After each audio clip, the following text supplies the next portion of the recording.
আমার ছোট ছেলে এসেছে পয়লা বৈশাখে প্রণাম করতে, মুখে কি যেন একটা চিবাচ্ছে। প্রণাম কর। এই দেখো প্রণাম। পুরে বাবারে আমার আমার আমার চেয়ার সরে গেল, আমার চেয়ার সরে গেল। মাম্পা ধর, দেখ ওই 100 টাকা, ওই দেখো কাণ্ড। 100 টাকার বেশি বেরোবে না, যা বেরিয়েছে বেরিয়ে গেছে, আর বেরোবে না।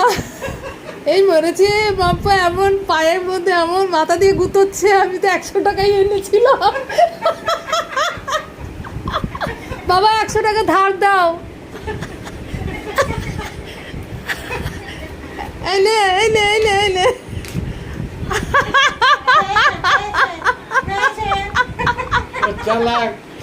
দেখেছো বাবা, দেখেছো?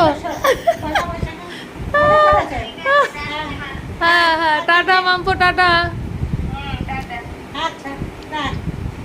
এ তোর পার্সটা দেখা দেখি কত টাকা আছে। আনিসনি? আরে বাস 200 হয়ে গেল।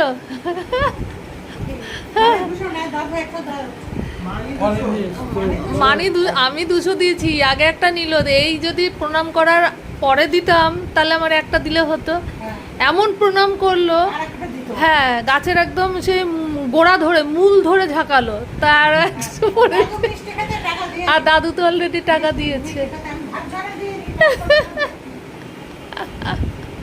বাবা নাতি কিন্তু চালাক আছে বাবা, হ্যাঁ না?